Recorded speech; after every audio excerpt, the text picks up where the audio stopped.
You're listening to Financial Advisor Marketing, the best show on the planet for financial advisors who want to get more clients without all the stress. You're about to get the real scoop on everything from lead generation to closing the deal. James is the founder of theadvisorcoach.com, where you can find an entire suite of products designed to help financial advisors grow their businesses more rapidly than ever before. Now, here is your host, James Pollard. In this episode of the Financial Advisor Marketing Podcast, I'm going to talk to you about my best lead generator ever. But first things first, I want to let you know that best is completely subjective. The reason being is I might have different goals than you. I might have different objectives. When I say best, I mean best in the sense of helping me accomplish my objectives. A lot of financial advisors think in terms of numbers, and who can blame them? I certainly don't fault them for that because they work with numbers all day long. But they might think that the quote-unquote best lead generator is the one that brings in leads at the lowest cost. And I think that's a faulty way of thinking, and here's why.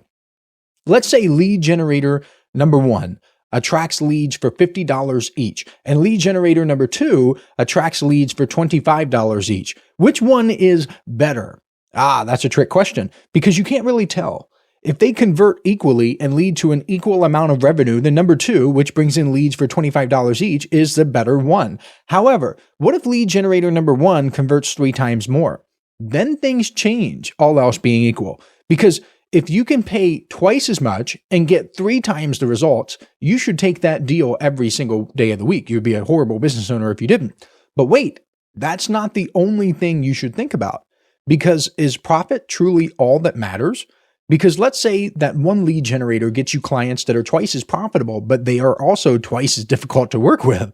They're maybe 3 or 4 or 5 times as difficult to work with. Does that change anything for you? Would you be willing to accept less money if all of your clients were an absolute delight to work with? I know I would, and I actually have. That's how I run my business, and I am better for it. Lots of people think like me. They're okay making a little bit less money in order to live the life they want to live. There was this survey. I don't remember the source. I'm sorry. It may have been Business Insider or reported on Business Insider. I think it may have been Flex Jobs, but don't quote me on this. It found that half of Americans would be willing to take pay cuts to work from home.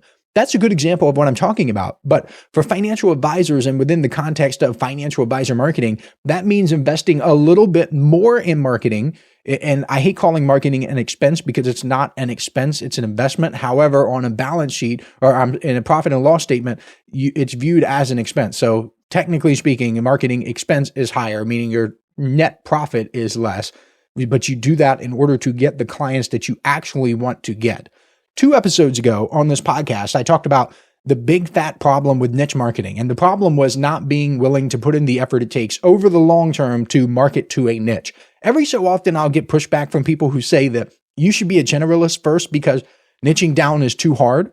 Well, I guess it depends on what you think is hard. It depends on the life you want to live. I personally think that being a generalist in the beginning is much harder because you will be working with all sorts of different people, solving all sorts of different challenges, and that sort of business setup will eat a lot more of your time. And that is precious time that can be used to grow your business. It's kind of like tax drag. If you're familiar with that term, tax drag, you know it's how taxes can slow down a portfolio's returns over time. You have to pay the generalist tax if you're a generalist and invest a lot more time working with your clients and building out your systems. It's just so time intensive. However, if you choose a niche from day one, yes, you will likely get fewer clients in the very beginning, but you will have more time to invest in growing your business and your systems will be so much stronger in the long run. I say all that to tell you that only you can make the decision. I don't want you to listen to me or anyone else and think you have to do something because I said so or because someone else said so. No, you are the adult. You need to think for yourself. You can make the decision. You are a big boy or a big girl. You can put on your big boy or big girl pants. What do you want from your business? I'll give you 2 examples from my business to give you an idea of how to think about this and how you might want to structure everything in your life. These are examples. These are from my business. You don't have to do what I'm saying, and I don't want you to, right? I want you to think for yourself. But this is what I personally do. The first example is one that I'm notorious for, and that is I do not respond to emails from people who are not subscribed to my Inner Circle newsletter. People hate this idea because deep down they believe one of 2 things. They believe that they are entitled to other people's time for free, or they believe that others are entitled to their time for free. They think just because they give away their time for free to other people that everyone else should do it and be like them. And honestly, I don't know which one is worse, but I've had people tell me that it's such a horrible business strategy, how it's not nice, and all of this other stuff. They tell me that I should be more accessible, I should be more available, but like, why? I don't want to spend a big chunk of my life responding to random emails and getting my brain picked by strangers. Sorry, I only have so much time, and that is not how I want to spend it. If you don't like it, well, guess what? It's not your business. It's mine. The second example is another one that I'm notorious for. Imagine that. And it's that I do not let my inner circle members resubscribe once they cancel. My newsletter is not a game of hokey pokey. You are not in sometimes and out sometimes. That is not how it works. It is a commitment. And if you're not willing to commit, then it isn't for you. And that's okay. Besides, if you ever feel the need to cancel, then it is a sign that your mindset probably wasn't right in the first place to be worthy of being an inner circle member. Again, a lot of people think that is too harsh. People tell me all the time that I could make more money by letting people back in, and that is probably true. I probably could make a lot more money, but is money all that matters? I don't think so. And actually, my blacklisting policy, where I don't let people back in, that's aligned with many of the world's major religions. For example, did you know that giving up Islam is a punishable offense in Saudi Arabia and in other areas of the Middle East as well? It's literally against the law. Even in Christianity, there's the parable of the rich man and Lazarus, and it goes like this. There was this rich man and this poor man named Lazarus. Lazarus was outside of the rich man's gate begging for scraps. He really wanted the rich man to help him, but the rich man did not. And eventually, both Lazarus and the rich man pass away. Lazarus went to heaven and had this heavenly banquet, and the rich man went to hell, where he had a view of the poor man in heaven. He's just down there, he's looking up or out or whatever, and he sees this poor man having the time of his life. And the rich man was told, and I quote, this is from the New Living Translation, "Son, remember that during your lifetime, you had everything you wanted, and Lazarus had nothing. So now he is here being comforted, and you are in anguish. And besides, there is a great chasm separating us. No one can cross over to you from here, and no one can cross over to us from there." What does that mean? It means once you are in hell, you are there permanently. If you make bad decisions and go to what Christians think of as hell, there is no turning back. It is over for you. It doesn't matter how much you regret it or how much you want to turn back. You had your chance and you blew it. So if two of the world's biggest religions, Christianity and Islam, frown on this sort of thing, then why is it so crazy to think that I have a similar policy in my business? Christ himself told this parable. And he also told the story of the 10 virgins where 5 of them were cut off in the wedding party. He tells stories about people being cut off and not being let back in. So I believe, and I have evidence to support this based on what I literally just told you, that having a strict blacklist policy is being Christ-like. I am imitating Christ by keeping people out once they ruin their chances. You might not like that. You might not agree with it. It might rub you the wrong way, but that's okay. It is not your business. It's mine. Now, let me talk about my best lead generator ever. The parable is actually a great segue because the lead generator itself is a 47-minute video called Financial Advisor Marketing Wisdom from the Bible. If you want to check it out yourself, you can see it over at theadvisorcoach.com/Bible. You can look at a real lead magnet that I'm using right now with the exact landing page that promotes it. You can view the copy, the headline, the images, the segues, the order thing, everything, right? At the time of this recording, it hasn't been out very long, but it looks extremely promising. Here are some of the numbers that I'm just going to share these numbers with you. The very first number is $1 more specifically. Now, why is that important? Because it's not a free lead magnet. I am not giving this away for free. Free lead magnets are fine, and I still use them. I have 57 marketing tips, which you can get over at theadvisorcoach.com/57, the number 5, the number 7 MT. So 57 marketing tips. I have the client method. I think that is theadvisorcoach.com/the client method. I have a whole bunch of different free lead magnets. That's what I want to tell you.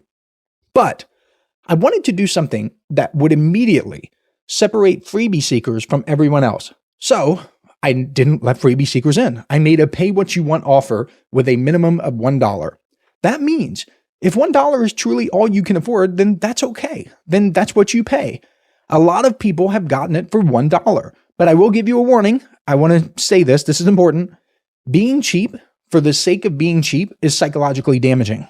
It is dangerous to tell your unconscious mind, I invest the bare minimum into myself. If you pay $1 and you know in your heart that you can afford a lot more than $1, what you are doing to yourself is saying, I invest the bare minimum. You're telling your unconscious mind, I invest the bare minimum. I am not worthy of investing more. I don't go above and beyond. And that is psychologically dangerous. The sad truth is, and I don't want to go off on a tangent here, but I think this is very important. Many financial advisors struggle to get clients because they are horrible prospective clients to other people. And that, guess what? That's a biblical law. That is the golden rule. They complain about how prospective clients ghost them, yet they ghost others. They whine about how prospective clients quibble over their fees, yet they nickel and dime others. They moan about how prospective clients take forever to convert, yet they take just as long to make decisions with other people. I know it's cliche, but you get what you give. You are what you repeatedly do. Your life is a reflection of your actions. If you don't believe me, try it for a few months. When you are a prospective client for other people, act exactly how you would want one of your prospective clients to act with you. You might be surprised by the results. Hey, financial advisors. If you'd like even more help building your business, I invite you to subscribe to James's monthly paper and ink newsletter, The James Pollard Inner Circle. When you join today, you'll get more than $1,000 worth of bonuses, including exclusive interviews that aren't available anywhere else. Head on over to theadvisorcoach.com/coaching to learn more. I purposely tried very hard to practice this in my life. I'll give you an example. Not that long ago, I had this guy come over to help me reseal my shower. I know I could do it myself, but time is money. And if I were to buy the permanent seal itself, the stuff that you use, I would spend a few $100 is what it is, because it's a special permanent, quote unquote permanent. It's not really permanent, but it's like a permanent treatment, and it's pretty expensive. And I would have had product left over anyway. So why not have somebody else do it? Anyway, this guy came in, he looked at my shower, he talked about how he would clean the grout, seal the grout, clean the tile, seal the tile, and all this stuff. We sat down together at my dining room table and he started to go through this presentation that he obviously had prepared. He has a presentation that he goes through with everybody. He had this very pretty spiral bound book with a bunch of photos of his work and testimonials. I just stopped him. I stopped him very gently and I said, hey, I'm sold. How much do you want? And he told me he wanted $750. I said, done. Let's schedule it. So we scheduled it. And you could tell he was thrilled. This didn't happen often. He was expecting me to give him some objections and for us to do this little song and dance like, oh, well, when is a good time? Or if price was not an object and would you move forward and all this little stuff. But I don't do that. Do you know why? Because I don't want people to do that with me. So I'm not going to do that to other people. Now, back to the lead magnet. The second thing that makes this my best lead generator ever is the topic, the content. Financial advisor marketing wisdom from the Bible might sound like a weird topic, and it is to some people. That's the whole point. I've been leaning into my faith a lot more. It's worked wonders for me. I want to do my part in spreading the message to other people. I think one of the things that makes me different is that I don't actively try to convert people. Maybe I should, I don't know. But I think if you're an adult, you can decide yourself if you want to embrace a certain religion or not. I truly, honestly, I really don't care. I think it's providential. I don't, deep down in my heart, I don't think I have any control over it anyway. I think it's all God's plan. You might not agree with that. You might not kind of identify with that, but that's okay too. Some people have this weird fear of people like pushing religion on them as if mere exposure to a religious text is going to change them if they don't want to change. Look, if you don't want to adopt a certain religion or a set of beliefs, you have the right to make that decision. But I think you should at least at bare minimum, be open-minded enough where you can study a major text that has been around for literally thousands of years and has influenced the course of humanity. I started talking a lot more about my faith in August, or I think it was either August or September of 2022. I lost speaking engagements. I had people write me nasty emails. I lost a good chunk of business. I don't tell you that so you feel sorry for me. Trust me, I was okay. Everything's fine. But the whole thing about counting the cost before you embark on a journey, yeah, that's totally real. But you know what's funny to me? I'm being dead serious here. The people who talked the biggest game about being tolerant and accepting of everyone and being caring and we just love everybody, they were the ones who were the most intolerant to me. Think about that. These people say they're all about love and acceptance and tolerance and we just love everybody, unless you happen to have a certain set of beliefs. This is going to make people upset. I know it will, but I think you, my listener, you deserve to know this. There are some people in the financial services industry who hate Christianity. I mean, hate it with a passion. I had no clue until I started talking about it, but it immediately became obvious. These people absolutely despise everything I stand for. Some of these people run big organizations too. I'm never going to name any names unless they start something with me first, because I'm not that type of guy. I'm not to shoot first, ask questions later. I'm not going to do that. I'm not going to call people out. But trust me, listen to me. They are out there. Keep your eyes and ears open. Pay attention. Anyway, enough about that. That's a story for another day, or perhaps for never. Here's another number related to the lead magnet. It's 19, because as of the time of this recording, the average order value for this product is actually $19. It's $19. It's not $1. That means even though it is available for a minimum of $1, most people are paying more than that. In some cases, a lot more. And I greatly appreciate it. This is a lot better than a free lead magnet because I can immediately take the money generated and advertise even more. The sales cycle is ultra short. So the cash flow is just going and going and going. Because let's say that the average order value stays at $19 and I am paying 50 cents per click on my advertisements. Let's just say that's an average. Some it's like 25 cents, others is 75, so on and so forth. But let's say that those are the numbers. That means I can get 38 clicks for each order. That's pretty cool. I can put my name and my face and my headline and my website in front of people to get 38 additional clicks for every single order. The page is also converting at 16%. That means 16% of people who visit that page, theadvisorcoach.com/Bible, convert into purchases. That is amazing, especially considering that this is a paid offer and not a free one. Lead Pages says that a common conversion rate for an email opt-in landing page is between 5 and 15%. So this is crushing it because it's not a free lead magnet. One more time, if you want to see the page for yourself, you can do so at theadvisorcoach.com/Bible. I also want to be 100% transparent with you that the conversion rate number, the 16%, will likely go down a little bit because some of that traffic is traffic from my email list. It's traffic from my website visitors, and those people are far more likely to convert. So they skew that number up a little bit. However, I also plan on split testing the page, so I should be able to get the conversion rate back up over the long run. I'll be testing the headline, the image, the layout. I'll be testing a whole bunch of stuff. The reason I'm recording this podcast episode is because if you're a financial advisor, I want you to think about what the best lead generator might be for you. What do you actually want from your business? Are you the type of person who wants to get your lead cost as low as possible, no matter what? I personally think that's a little short-sighted, but if so, then more power to you. At least you know what you want, and knowing what you want puts you in a better position than most people.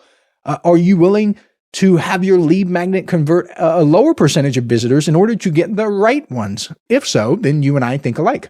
The key takeaway is that the best lead generator is one that aligns with your personal goals and your values. It is all about you. It's not just about the raw numbers like cost per lead or conversion rate, but it's about attracting the types of clients you genuinely want to work with. Even if a particular approach generates fewer leads, if they are higher quality leads that are a better fit for you and your practice, that can be far more valuable in the long run. Another important point you might want to consider is to think carefully about the message and the positioning itself of your lead magnet. A lot of times, the best lead magnets aren't as inclusive as people think. They're exclusive. In my case, I am excluding the people who are not open-minded and are not willing to invest in themselves. By excluding the wrong types of people, you will probably find that the right types of people are naturally drawn to you. This kind of self-selection is extremely powerful. You likely want 100 leads who are philosophically aligned with you than 1,000 leads who are not philosophically aligned with you. Quality trumps quantity most of the time. And I mean this too. Don't be afraid to put a stake in the ground and share your authentic beliefs and personality, even if it ruffles some feathers. Trying to please everyone is a recipe for disaster. Besides, the people who get upset or offended when you are just being yourself were never going to be a good fit for you anyway. Focus on the segment of the market that appreciates what you uniquely have to offer and who you are. You want people who appreciate you for you. The final thing I'll emphasize is that your best lead generator will probably be the one that protects your time and energy as a business owner. Good lead magnets already do this by excluding people and building trust, credibility, and rapport automatically. But you can take it even further if you want. Every minute you spend on low value activities is a minute you can't spend on high value ones. So if policies like not responding to emails from non-subscribers or not allowing people to rejoin after canceling a paid membership rub people the wrong way, so be it. You have every right to set boundaries that safeguards your well-being and allow you to operate at your best for the people you serve. In summary, choose a lead gen approach that reflects your values. Don't be afraid to repel the wrong people to attract the right ones. Look at the full client lifecycle value and how you feel. What do you want? What do you want to accomplish? Not just the upfront conversion rates or the cost or just some random metric. And finally, prioritize your time and your mental space to focus on what matters most. I hope this has given you some additional food for thought as you explore what best really means for you. Thanks for tuning in, and I will catch you next week. This is thepodcastfactory.com.